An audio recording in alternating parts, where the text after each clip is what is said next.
মুহাম্মদ মুস্তাফা সাল্লাল্লাহু আলাইহি সাল্লামের জীবনের সবচেয়ে বড় মুজিজাটা কি আমি পরে শুনবো ইনশাআল্লাহ। নূরি নবীজি যে মুজিজা দেখিয়ে গেছে ধরায়, নূরি নবীজি যে মুজিজা দেখিয়ে গেছে ধরায়, হয়নি তো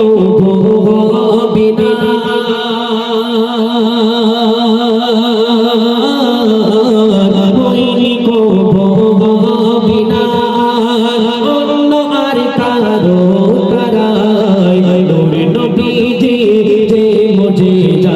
দেখিয়ে গেছে ধরায়, নূরি নবীজি যে মুজিজা দেখিয়ে গেছে ধরায়, হয়নি কো বিনা হয়নি কো বিনা অন্য আর কারো দ্বারায়, নূরি নবীজি যে মুজিজা দেখিয়ে গেছে ধরায়, নূরি নবীজি যে মুজিজা দেখিয়ে গেছে ধরায়। বুড়া জোড়ে নবী আমার দিল মাওলার দরগায়, এই হুদি এক পাশ করে তো নবী পাকের সামনায়, বুড়া জোড়ে নবী আমার দিল মাওলার দরগায়, এই হুদি এক পাশ করে তো নবী পাকের সামনায়।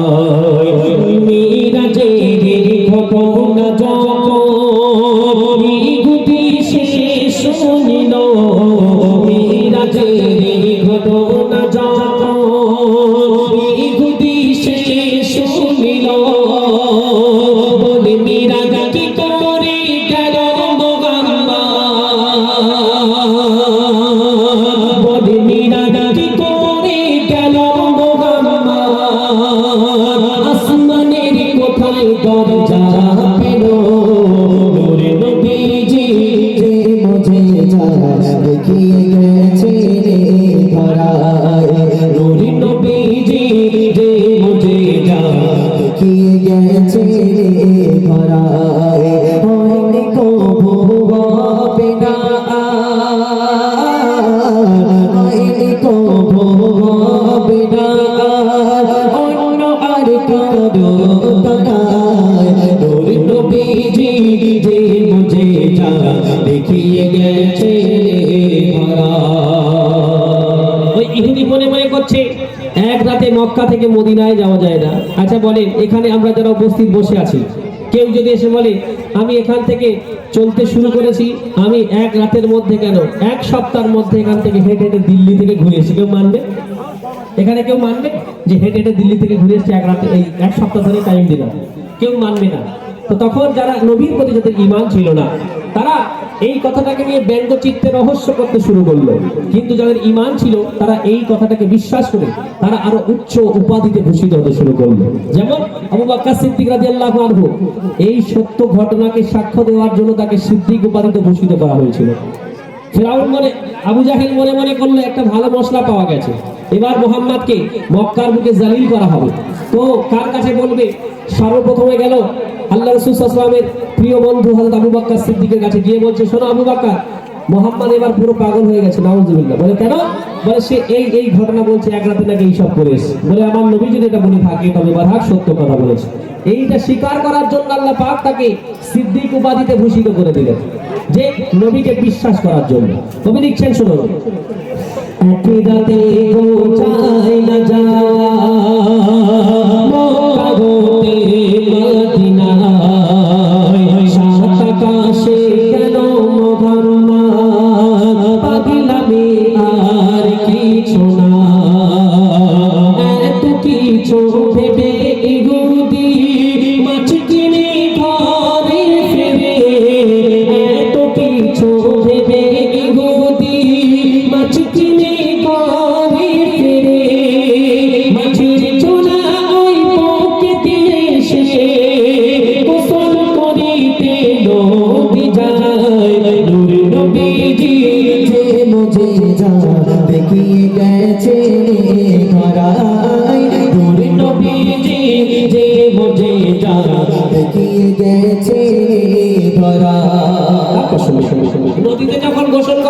যুবক নেমে গেল, ডুবটা মেরে যখন সে পাড়ে উঠলো, যুবক ছিল, যুবতী হয়ে পাড়ে আল্লাহ পাক তুলে দিল।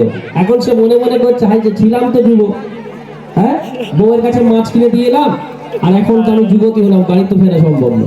যদি গিয়ে বলে আমি তোমার বর, প্রথমে ছিলাম আব্দুল সলিম, এখন হয়ে গেছি কারিমা, মেনে নেবে? দাদা মায়েরা প্রচুর গল্প করছে, এত গল্প করে হুজুর থাকে।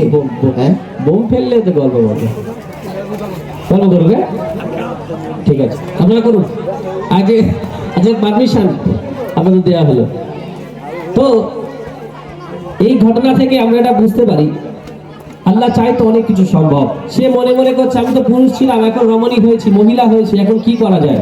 একজন পাশ থেকে একজন যুবক যাচ্ছিল, বড় লোকের সাহেবজাদা, সে দেখলো একটা সুন্দরী রমণী, সে কি করলো, তুলে নিয়ে বাড়ি চলে গেল, গিয়ে বিয়ে শাদী করলো। কি ঘটছে কবি লিখছেন শুনুন। নদীতে নেমে ডুব দিয়েছে ওকে যখন কিনারায়, আল্লাহর কি কুদরত দেখো, পুরুষ ছিল মহিলা হয়। ওই পথে এক ধনির ছেলে গিয়েছিল ঘুরতে, ওই পথে এক ধনির ছেলে গিয়েছিল ঘুরতে, তোর পশু মহিলাকে একলা তুলে নিয়ে সে চলে যায়। নূরে নবীজি যে মজে যায়, দেখিয়ে গেছে রে ধরা, বাড়ি গিয়ে সে বিয়ে করিল ওই রূপসী মহিলার সাথে। 5 বছরে 5টি সন্তান হলো আল্লাহর কুদরতে। পুরুষের গর্ভে থেকে আল্লাহ 5টা সন্তান জন্মগ্রহণ দিচ্ছে। কি বুঝলেন? একটু হাস্যকর ব্যাপার মনে হচ্ছে না, কিন্তু আল্লাহ যদি চায় এটা সম্ভব না, সম্ভব না। কি মনে হয় সম্ভব না? হ্যাঁ সম্ভব। কবি লিখছে শুনুন। বাড়ি গিয়ে সে বিয়ে করিল ওই রূপসী মহিলার সাথে, 5 বছরে 5টি সন্তান হলো আল্লাহর কুদরতে। 6 বছরে কেমন করে ঘুরতে এলো সে নদীতে, 6 বছরে কেমন করে ঘুরতে এলো সে নদীতে। নদীতে নেমে ডুবছে দিল, পুরুষ হয়ে গেল পুনরায়। নূর নবীজি যে বোঝে যায়, দেখিয়ে গেছে রে ধরা, নূরে নবীজি যে মজে যা, দেখিয়ে গেছে রে ধরা। আগে কি ছিল? পুরুষ ছিল, ডুব মেরে মহিলা হয়ে 5টা সন্তান জন্মগ্রহণ দিল। আবার ডুব মেরে কি হলো, যে সলিমদ্দি করিমদ্দি ছিল তাই হয়ে গেল। সে যখন ডুব মেরে আবার যখন পাড়ে উঠলো, দেখলো যে সময় সে ডুব মেরেছিল সেই সেম সময় সে আবার উঠে দাঁড়িয়েছে। একটু বোঝার ব্যাপার আছে। সে যে সময় ডুব মেরেছিল, ধরুন বিকেল 5টার সময় কোনো একদিন ডুব মেরেছিল, 5টা বেজে 1 মিনিট 1 সেকেন্ডে সে ডুব মেরে যখন উঠলো, ওই 5টা বেজে 1 মিনিট 1 সেকেন্ডেই আবার যখন উঠেছে, সে চিন্তা করে দেখছে আমি তো ডুব মেরেছিলাম অমুক দিনে এমন সময়, এই পুরো এট এ মিন টাইম আমি কি করে উঠলাম। সে চিন্তা করছে যে মোহাম্মদ সাল্লাল্লাহু আলাইহি সাল্লামের মিরাজের ঘটনাটা সে যখন বলছিল, আমি সেটা মাথায় করতে ঘুরতে ঘুরতে ঘুরতে ঘুরতে আমি নদীতে ডুব মেরে মহিলা হলাম। সেই ঘটনা থেকে আমার 5টা বছরের জীবন অতিবাহিত হয়ে গেল, আমি 5টা সন্তান জন্মগ্রহণ দিলাম। তাহলে মোহাম্মদ আমার মতো একটা মানুষ যদি 5 বছরে এত কিছু হয়, তাহলে মোহাম্মদ সাল্লাল্লাহু আলাইহি সাল্লাম আল্লাহর সঙ্গে যে দিদার করেছে এটা মিথ্যা হওয়ার কোনো ঘটনা হতেও পারে না। সে বাড়ি গিয়ে বউয়ের কাছে গিয়ে দেখছে কি হচ্ছে। কবি লিখছে শুনুন। কোথায় গেল স্বামীর সংসার, কি ঘটনা ঘটে গেল, তাড়াতাড়ি সে ফিরল বাড়ি, চিতা তারাদের ঘর ছিল। বাড়িতে গিয়ে বউ দেখে তার বুটিতে বসে মাছ আছে।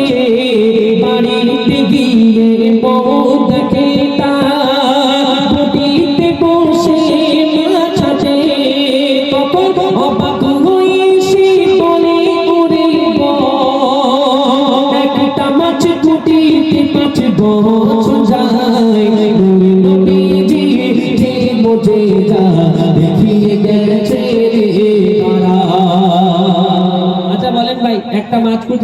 বছর লাগে, ওই বউ কি আর বউয়ের থাকার কথা?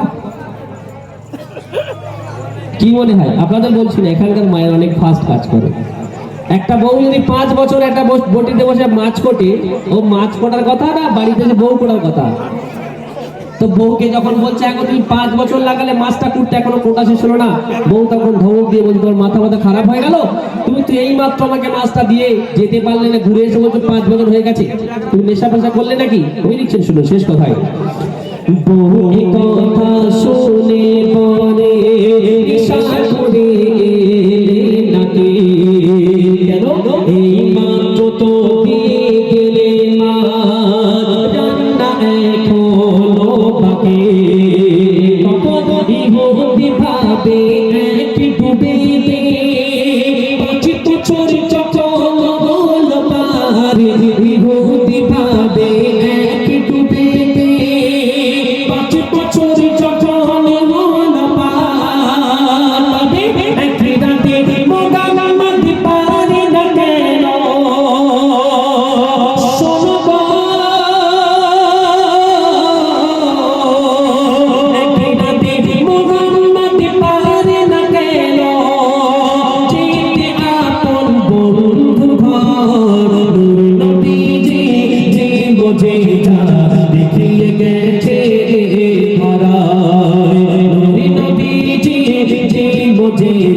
দেখিয়ে গেছে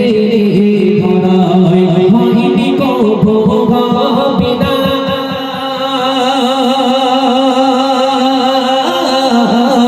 হয়নি কভো বিনা, অন্য আর কারো দ্বারা, নবীজি যে মুঝে যা